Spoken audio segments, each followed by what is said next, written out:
अखंड भारत और greater India, ये बेसिकली जो एक इंटीग्रेटेड सब कॉन्टिनेंट हुआ करता था, ठीक है जी।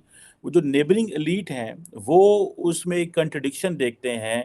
उनको अभी वो इस चीज़ से, क्योंकि उन्होंने एक लिबरल इंडिया या एक उन्होंने 1947 के बाद एक और इंडिया देखा था, और अब उनको एक और तरह का इंडिया जो है वो सामने आ रहा है। ये जो नई इंडिया है, specially Hindu first foreign policy के लिए या whatever, India is going to India will not be able to have that kind of influence. और दूसरी चीज ये है, India is getting a huge competition from China financially.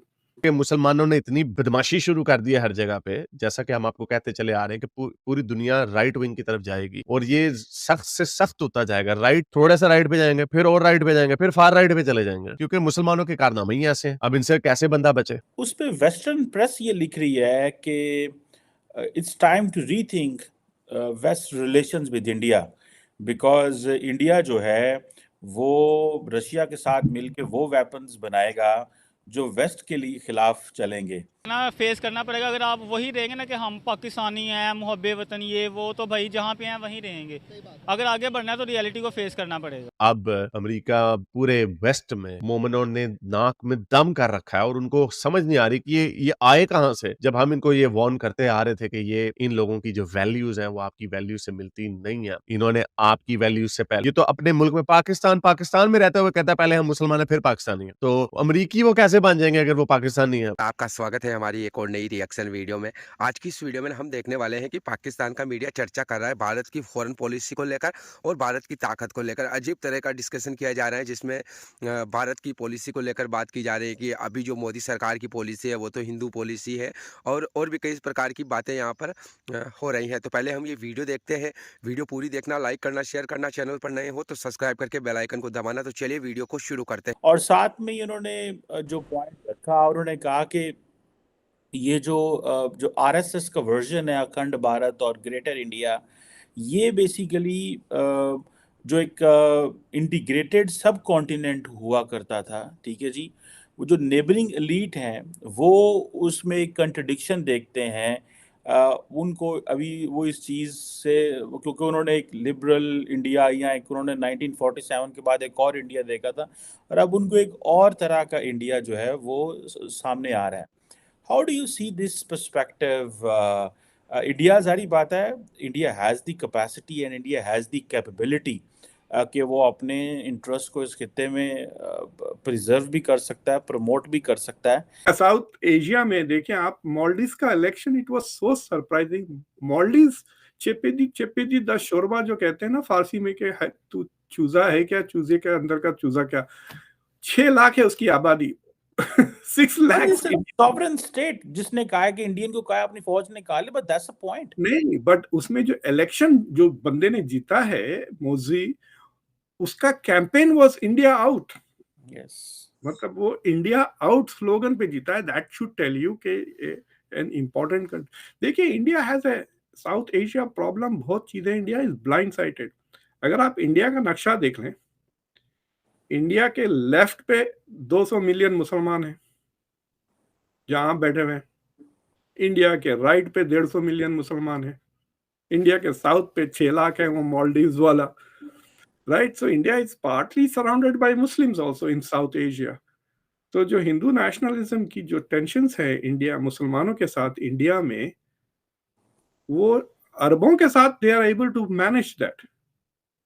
Where Arabs are saying इस्लाम के बारे में कुछ भी मत बोलो, आप मुसलमानों को जितना पीटना है पीट लो, लिंच कर लो, जो भी कर लो, we don't care. But the South Asia में, it makes the South Asians very nervous, right. अगर मुसलमानों के खिलाफ नारे जो लगते रहते हैं बीजेपी के, मैं अभी देख रहा था तकरीरें हो रही हैं औरंगाबाद में, इधर उधर मुसलमानों के खिलाफ बीजेपी के, अब बढ़ते जाएंगे, इलेक्शन में देखेंगे आप। तो ये नारे सुनकर साउथ एशिया में लोग तो परेशान होते हैं ना। सो इंडिया, ये जो नई इंडिया है, specially Hindu first foreign policy के लिए या whatever, India is going to India will not be able to have that kind of influence. और दूसरी चीज ये है, India is getting a huge competition from China financially. मतलब देखिए आप मालदीव के जो प्रेसिडेंट साहब हैं, हर नया इलेक्टेड प्रेसिडेंट की पहली ट्रिप दिल्ली हुआ करती थी। टर्की गया है वो। एक साहब टर्की चले गए। मतलब जिस तरह से जयशंकर ने मॉस्को जाके वॉशिंगटन को मैसेज भेजी, ये साहब इस्तांबुल जाकर, मतलब अंकारा से इन्होंने दिल्ली को मैसेज भेजा है ना। And it is such a tiny country यार। इंडिया की कबड्डी की टीम भेजे तो उसको कॉन्कर कर सकते हैं। जितने कबड्डी प्लेयर्स है इंडिया में, खाली उनको भेजते हैं, निहत्ते वो कब्जा कर सकते हैं मॉलडीव्स पर। So it was very surprising to me कि it is a diplomatic failure, उसमें कोई शक की बात नहीं है। उस पे कोई डिस्कशन भी नहीं हुआ इंडिया के पार्लियामेंट में, ये वो। I am sure Raja Mohan जैसे लोग लिख ले रहे हैं, but not many people are talking about it. मैंने एक former Indian ambassador to Maldives, Ketan Shukla sahab, उनके साथ ये डिस्कशन किया है अपने शो पर, एंड ही वाज सेइंग कि India has to be sensitive to this. वो बड़ा, मतलब वो क्या कहना चाहिए, अल्फाज को छुपा कर कह रहे थे, जो मैं ब्लंटली कह रहा हूँ कि this is a 99% Sunni Muslim country, right. तो आप उनकी जो रिलीजियस सेंसिटिविटीज है, अगर आप उसको रेस्पेक्ट नहीं करेंगे, तो then they will not, why will they want to have good relations with you? That is the straight up question. तो आप देखें पाकिस्तान के साथ ताल्लुकात खराब है। बांग्लादेश में China is investing more than India. हालांकि Bangladesh is India locked country कहते हैं ना, लैंड लॉक नहीं, वो इंडिया लॉक्ड कंट्री है वो। तो वहां पे India has to compete with China. Bhutan में भी यही हो रहा है। सबसे ज्यादा अगर आप इंडिया की फॉरेन पॉलिसी एनुअल बजट इस साल का 2023 का देखें, तो सबसे ज्यादा पैसे इंडिया भूटान में खर्च कर रहा है। सबसे ज्यादा एड भूटान को दी है, कुछ 150 या 1,500, आई डोंट नो व्हाट, 1,500 कुछ है वो, मिलियन डॉलर्स के करीब है या कुछ। It's a huge amount. Bangladesh से 3 गुना ज्यादा है वो भूटान को aid. The reason why India is doing that is because it's competing with China, जो उधर से रोड बनाना चाह रहा है, हाईवेज बनाना चाह रहा है थ्रू भूटान। अब वो एक्सटेंड हो गया है म्यांमार में। तो आप म्यांमार से लेके अफगानिस्तान तक अगर आप देखें, India seems to have good relations only with Afghanistan compare to the other South Asian countries. और श्रीलंका की इंडिया ने काफी मदद की। उनकी जो इकोनॉमिक प्रॉब्लम्स थे, इंडिया ने क्रेडिट एक्सटेंड किया श्रीलंका को।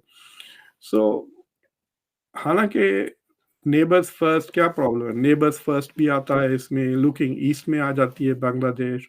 आपने देखा होगा G20 समिट में बांग्लादेश के, मतलब प्राइम मिनिस्टर को इंडिया ने बुलाया था, तो Bangladesh played a big role in participating in G20 की समिट में भी एज इंडिया इनवाइटी।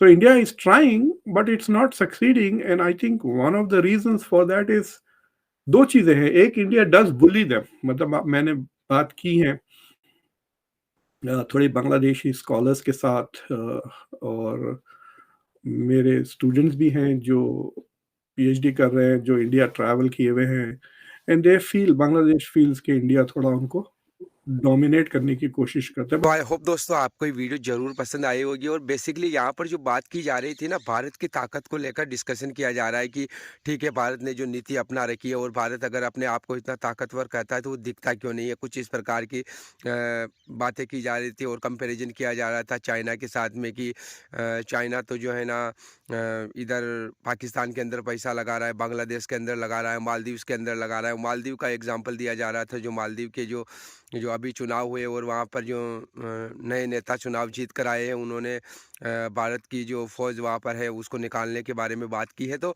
कुल मिलाकर इसको डिस्कशन किया जा रहा था। तो टोटली बेसिकली इनके जो बात करने का मकसद ये है ना, इनका कहना है कि चाइना जिस प्रकार से यहाँ पर इन्वेस्टमेंट करता है, उस प्रकार से इंडिया नहीं कर पा रहा है, इसलिए इंडिया यहाँ पर बिछड़ रहा है। तो देखिए, पाकिस्तान के अंदर चाइना ने इसमें इन्वेस्टमेंट की, उसका क्या हुआ? और भी कई सारे कंट्री है जहाँ पर चाइना इन्वेस्टमेंट करता है उन कंट्रियों को दबाव में लाने के लिए, लेकिन उसका नतीजा क्या निकला? एग्जाम्पल के लिए आप पाकिस्तान को ही देख लीजिए। अगर आप किसी कंट्री के अंदर इतना अंधाधुंध पैसा आप अगर लगा देते हो, उसके बाद रिजल्ट में ज़ीरो निकल कर आता है, तो ऐसे ही लोग हैं। सारे जो ये है जो एग्जाम्पल इनका दिया जा रहा था इसी प्रकार के इनका कहने का मतलब ये है कि हम कुछ काम नहीं करेंगे, आप बड़े कंट्री हो, आप काम कर रहे हो, आपके पास पैसा है तो आप हमारे कंट्री में अंधाधुंध पैसा लगाओ, उसकी कोई गारंटी नहीं है कि वो पैसा आपको वापस मिलेगा नहीं मिलेगा। वो जो जहाँ पर इन्वेस्ट होगा वो काम पूरा होगा या नहीं होगा, कितना भ्रष्टाचार होगा, कुल मिलाकर इनके कहने का मतलब ये है। और इंडिया इस प्रकार से पैसा नहीं लगाता है जिस प्रकार से इंडिया ने श्रीलंका की मदद की, लाइन ऑफ क्रेडिट जो उनको दिया गया जब वो डिफ़ॉल्ट कर गए थे, तो जो रियल मदद थी कि वाकई में श्रीलंका को ज़रूरत थी और उन्होंने इस बात को फील भी किया कि वाकई में भारत ने उनकी मदद की है, तो इंडिया इस प्रकार से मदद करता है। लेकिन चाइना के पास ठीक है, चाइना भारत से इकोनॉमी में ज़्यादा है तो वो इस प्रकार से पैसा लगाता है ताकि वो चाहता है कि दबाव में आ जाए। जैसे उन्होंने जो श्रीलंका का हम्बनटोटा पोर्ट है उसको 99 साल की लीज़ पर ले लिया। तो कुल मिलाकर ये जो डिस्कशन हो रही थी इनका बेसिकली कहने का मतलब ये था कि चाइना की तरह जो भारत है ना वो अंधाधुंध पैसा नहीं लगाता है आसपास के देशों में, इसीलिए चाइना आगे जा रहा है। बाकी आपने ये पूरी वीडियो देखी, आपको कैसा लगा कमेंट करके ज़रूर बताना। मिलेंगे हम अगली नई वीडियो में, तब तक के लिए आप सभी का बहुत बहुत धन्यवाद।